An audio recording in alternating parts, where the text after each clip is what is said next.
Hoje eu vou falar sobre a prorrogação da MP 936 e os seus efeitos e também sobre a portaria 10.486. Então, se você quiser saber mais sobre isso, assiste o vídeo até o final. Mas antes, dá um joinha que ajuda a divulgar o canal, se inscreve e ativa as notificações clicando no sininho que fica aqui embaixo, que assim que tiver vídeo novo você vai ser avisado. Então, vamos lá!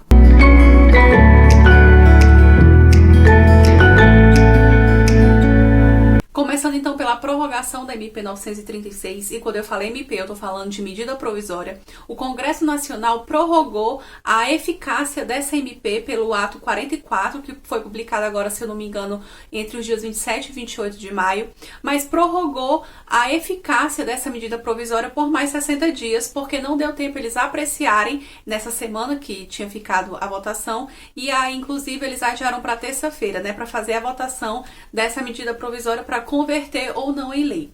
Mas então, o que isso significa? Significa que houve apenas a prorrogação dos efeitos dessa medida provisória. E por que eu estou sendo enfática nisso? Porque tem muita gente confundindo, achando que pelo fato de ter havido essa prorrogação de 60 dias, significa que aqueles prazos trazidos pela MP 936 podem ser prorrogados. E não é isso. E eu vou te explicar melhor com um exemplo. Essa medida provisória, ela fala sobre o pagamento do auxílio emergencial de manutenção do emprego e da renda por conta da possibilidade do empregador fazer um acordo com o seu empregado para reduzir a jornada de trabalho e salário ou suspender o contrato de trabalho desse empregado. E se você ainda não viu os outros vídeos, depois que terminar esse aqui, claro, eu vou deixar na descrição desse vídeo, no card aqui em cima, os vídeos da série sobre a MP 936 que eu falei. Então, vamos voltar aqui para o assunto. Tem muita gente achando que essa prorrogação significa que também pode prorrogar, por exemplo, a suspensão do contrato de trabalho do seu empregado. E não é isso que aconteceu. Por quê? Quem fez o acordo de suspensão do contrato de trabalho lá no dia 1º de abril, dia 1º de junho agora, encerrou o prazo dessa suspensão. Só que com a prorrogação dessa MP não significa que você, enquanto empregador, pode fazer um novo acordo com o seu empregado para prorrogar essa suspensão por mais 60 dias, totalizando 120 dias. Não, você não pode fazer isso. Então, o que isso significa na prática? Significa que você, que, por exemplo, começou com a suspensão lá no dia 1º de abril, pode, a partir do dia 1º de junho, adotar agora a redução da jornada de trabalho e de salário desse seu empregado, porque juntando as duas medidas, você pode ter um prazo aí de 90 dias. Ou você que ainda não aplicou aos seus empregados essa medida 936, seja pela redução, seja pela suspensão, você ainda pode também fazer isso. Mas aí você deve estar se perguntando, Juliana, no dia 1º de junho encerrou o acordo, o prazo do acordo de suspensão com o meu empregado e meu estabelecimento ainda está fechado por conta das medidas de isolamento. E agora? E agora você pode ainda aplicar as medidas trabalhistas da MP 927, que eu ia começar uma série essa semana sobre ela, mas vai ficar para a próxima porque eu achei interessante trazer essa situação dessa prorrogação para vocês. Nesse caso, você ainda pode aplicar o teletrabalho para o seu empregado trabalhar de casa, você pode aplicar a antecipação de férias individuais, antecipação de férias coletivas, banco de horas, antecipação de feriados. Então não se preocupe, porque você ainda tem outras medidas que você pode aplicar no caso do seu empregado. Então, não se preocupe, porque ainda tem solução para o seu caso. Você pode tanto aplicar a redução da jornada de trabalho e salário, se for o caso, ou essas medidas que eu acabei de mencionar da MP 927. Outro ponto que eu queria trazer aqui com vocês é em relação à portaria de número 10.486 da Secretaria do Trabalho, que está ali vinculada ao Ministério da Economia. Tem muita gente que não sabe da existência dessa portaria, então eu vim aqui trazer alguns pontos sobre ela para vocês. É muito importante que, se você for o empregador, você dê uma lida nessa portaria ou peça para o seu RH dar uma lida e verificar o que está dizendo lá. Por quê? Ela regulamenta alguns dispositivos que foram trazidos com a MP 936. Então lá você vai encontrar a forma de fazer esse acordo, seja de suspensão, seja de redução. Lá ele te dá o link, eu vou deixar até na descrição desse vídeo para você acessar, e vai ter lá um modelinho que você pode ir preenchendo para poder fazer esse acordo de suspensão ou de redução do seu empregado. lá vai estar escrito o que você tem que colocar nesse acordo. Então, por exemplo, lá tem que constar o CNPJ da empresa, se for uma pessoa jurídica ou se for uma pessoa física, os seus dados. Tem que constar os dados pessoais do seu empregado, como CPF, número do PIS, a data de admissão, o salário, o que foi que houve, se houve uma suspensão, se houve uma redução de jornada.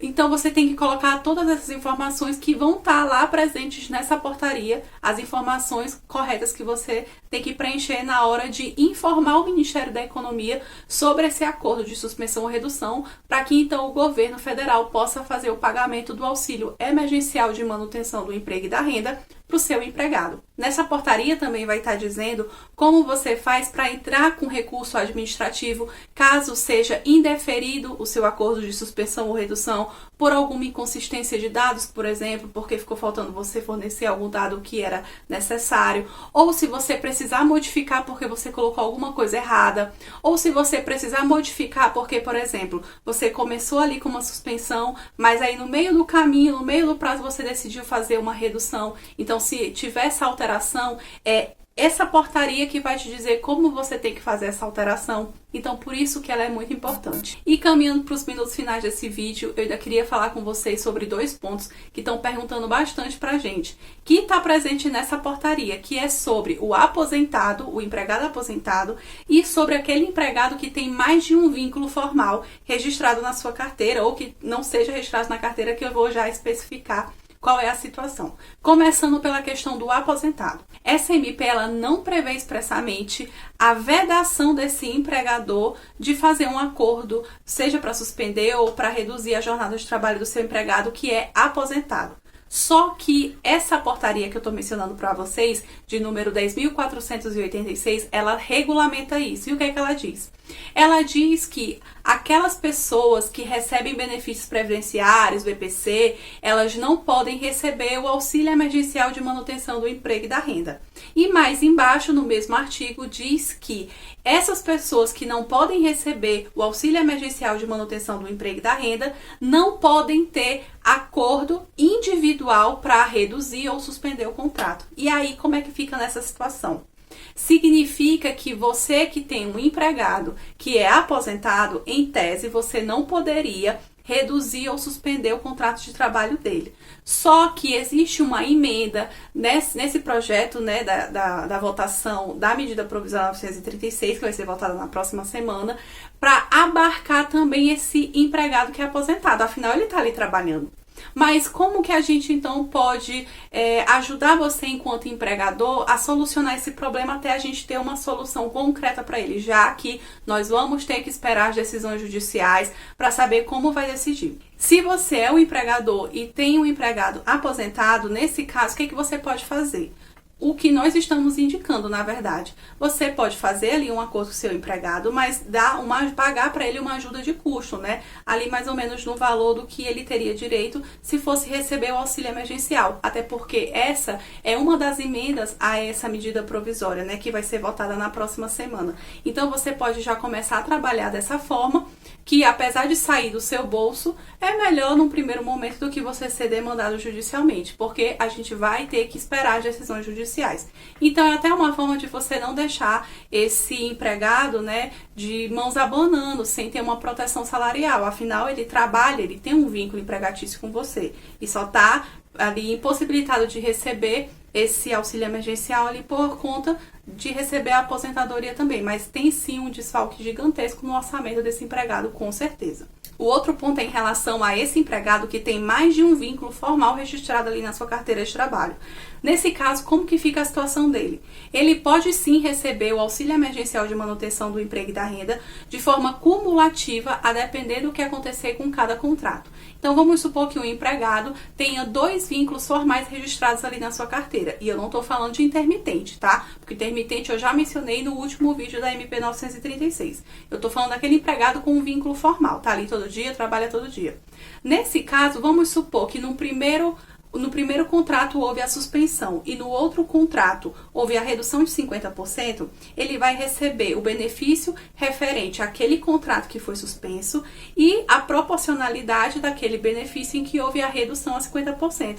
Então, ele vai receber, na prática, 2 auxílios emergenciais. Não do mesmo valor, claro, porque vai depender ali de quanto foi essa redução, mas ele pode acumular. Mas o ponto polêmico aqui está sendo em relação àquele empregado que possua de fato 2 vínculos, mais um com um ente público e o outro com um ente privado. Como que fica então a situação desse empregado? Pela mesma lógica dessa portaria, ele também não poderia ter a suspensão do contrato de trabalho nem a redução da sua jornada por acordo individual. Por quê? Porque nesse mesmo artigo diz que empregado que também tenha emprego ou cargo público não pode receber o auxílio emergencial. E nesse caso, então, como é que fica?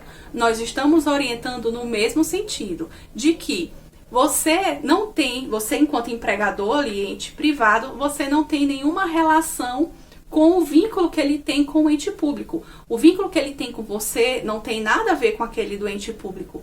Então, o que a gente está orientando? Que você possa fazer, sim, essa suspensão do contrato de trabalho, mas também pagar para o seu empregado essa ajuda compensatória. Ou então, você pode adotar, claro, as outras medidas da MP 927. Quais são elas? Aquelas que eu já mencionei. Você pode antecipar as férias desse empregado, você pode antecipar feriados, você pode colocar no banco de horas, você pode colocar no teletrabalho se for o caso. Mas também você não vai deixar esse empregado desamparado, né? Apesar de ter essa proibição de fazer esse acordo, né, de suspensão de contrato de salário, eu entendo que você possa sim fazer, tá? Porque é um vínculo que não tem nada a ver com o ente público, mas caso ele não receba esse auxílio emergencial, você dá ali uma ajuda de custo para ele também, para ajudar na manutenção, né, na sobrevivência dele durante esse período. Bom, gente, eram essas as considerações que eu tinha para trazer ainda sobre esse assunto. E claro, se você ficou com alguma dúvida, deixa aqui nos comentários. Você também pode mandar no direct do Instagram do Guia Jurídico, que eu vou deixar aqui ao lado. Já aproveita e segue lá também, que tem muita informação legal. E também você pode me mandar por e-mail, que eu também vou deixar na descrição desse vídeo. E se você já assistiu até aqui, dá um joinha que ajuda a divulgar o canal, se inscreve e ativa as notificações clicando no sininho aqui embaixo, que assim que tiver vídeo novo você vai ser avisado. Então até a próxima, tchau, tchau!